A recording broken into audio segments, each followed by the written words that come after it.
Bom dia, eu sou a Solange Bittencourt Quintanilha, psicóloga médica hospitalar, psicanalista e psicóloga motivacional.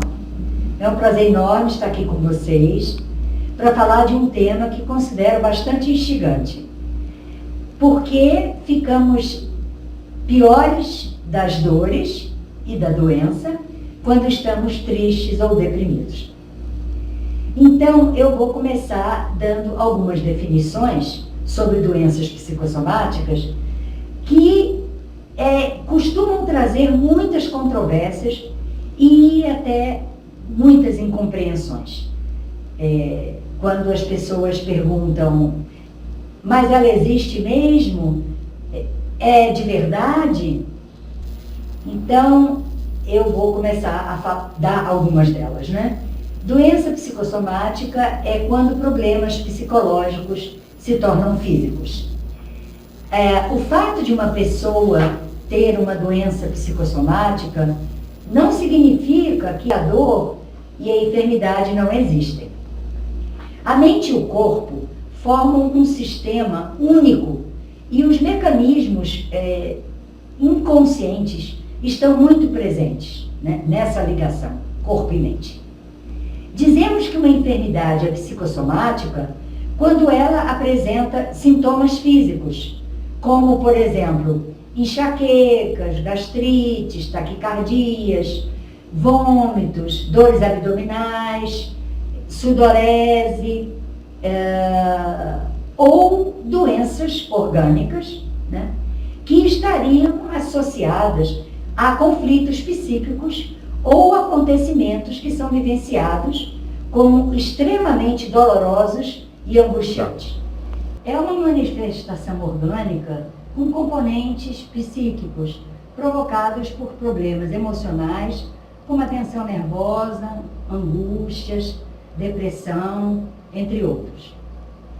A negação dos sentimentos e emoções, esse é um ponto também muito importante, porque as pessoas não querem aceitar que tem sentimentos não generosos, como raiva, rancor, medo, inveja, ódio, culpa.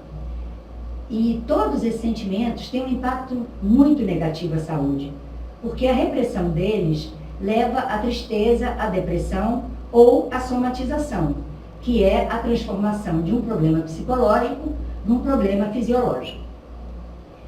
As raízes dessa depressão ou dessa negação são bem profundas e são também primitivas. Elas começam nos primeiros anos de vida. A pessoa vai sufocando e acumulando esses sentimentos negativos dentro de si. E aí chega uma hora que a panela de pressão estoura. É o corpo que acaba falando, expressando as angústias, as inseguranças e as dores internas. Então, a repressão dos sentimentos acaba deprimindo o sistema imunológico, gerando o enfraquecimento das defesas do organismo. Agora eu vou falar de uma forma genérica sobre algumas dificuldades que os seres humanos, que as pessoas têm na vida. Então, algumas pessoas não conseguem falar sobre as suas aflições, suas frustrações, suas decepções. Outras não aceitam os seus sentimentos não generosos, como falei anteriormente.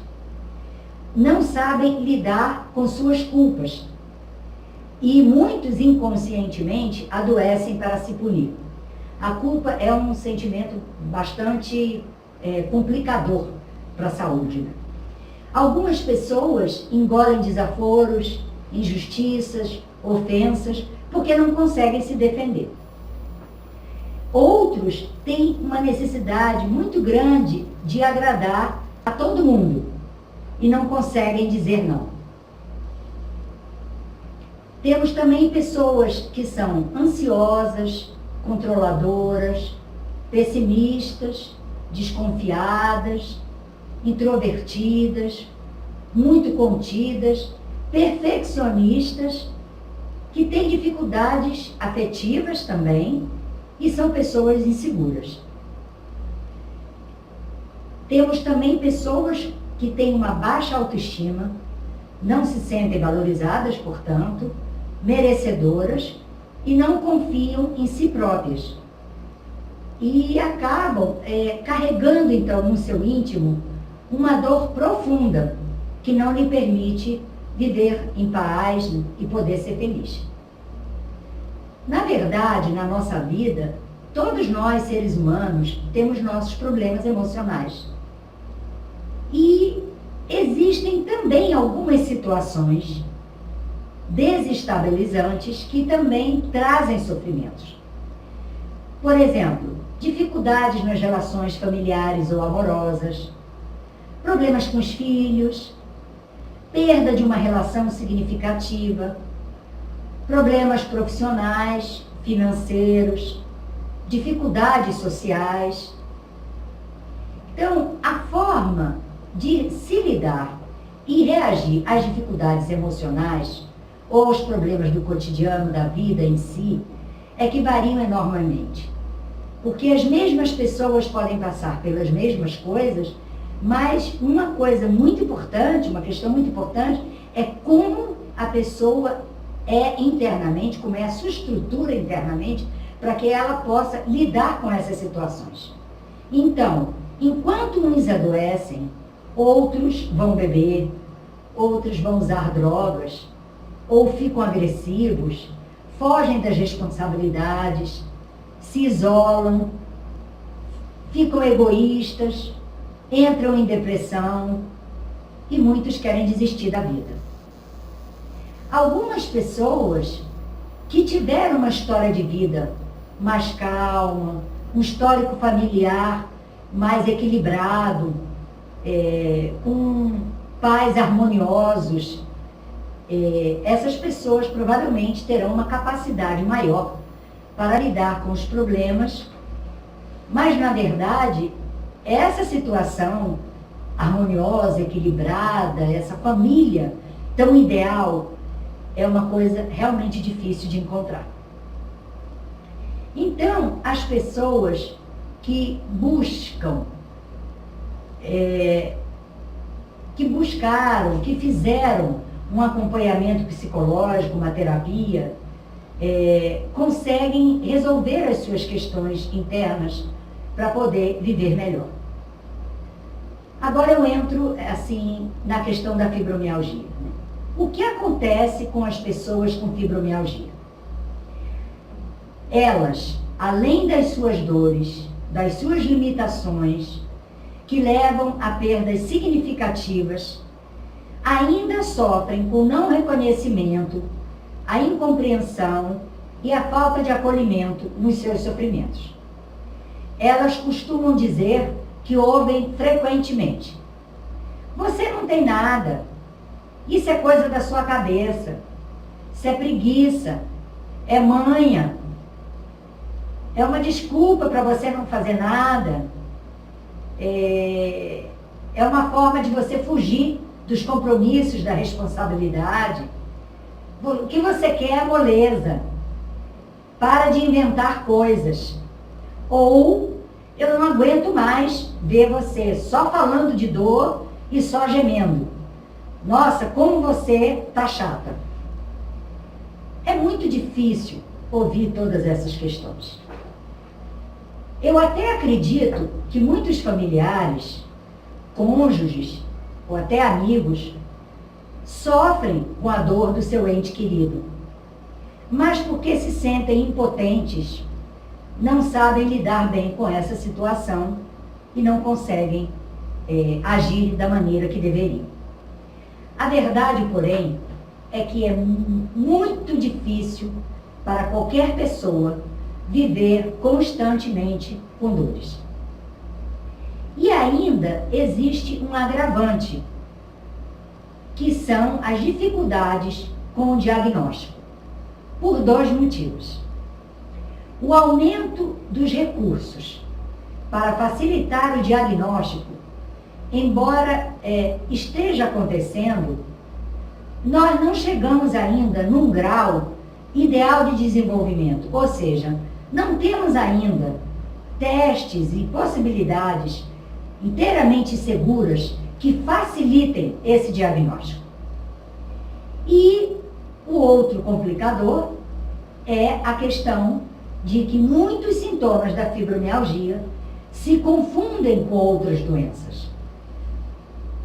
Que sintomas são esses? Sensibilidade à dor, rigidez e tensão nos músculos, nos tendões, nos ligamentos, dores generalizadas e difusas pelo corpo, sensibilidade a temperaturas, rigidez matinal, dores de cabeça, transtornos de humor, fadiga crônica, irritabilidade, dificuldades na mobilidade e distúrbios de sono, que é bastante comum em quase todas as doenças. E isso traz um complicador, porque é através do sono profundo que os neurotransmissores são reabastecidos no cérebro. Daqui a pouco eu vou falar sobre eles. A falta de sono profundo aumenta as dores e o desconforto, além de trazer limitações. Eu agora vou falar um pouco sobre a tristeza, a distimia e a depressão, que tem uma influência tão grande sobre todas as doenças. A tristeza. A tristeza é um fenômeno de causas e acontecimentos externos. É um estado de ânimo. As nossas tristezas, como as nossas alegrias, elas surgem de eventos que ocorrem em nossa realidade externa. Ela não impede que alguém viva outras emoções se o contexto ruim desaparece e surgem estímulos de prazer. A distimia, que é bem menos conhecida, é uma doença de transtorno de humor. É uma forma crônica e incapacitante de depressão que provoca alterações de humor. Ela é uma depressão menos intensa, mas é mais prolongada. Quando o médico, na hora de fazer um diagnóstico, ele procura perguntar ao seu paciente, entender desde quando que ele é irritado, pessimista, nervoso, queixoso, sarcástico, crítico, ele responde a vida toda. É porque realmente são sintomas persistentes que precisam ser tratados com antidepressivos e terapia.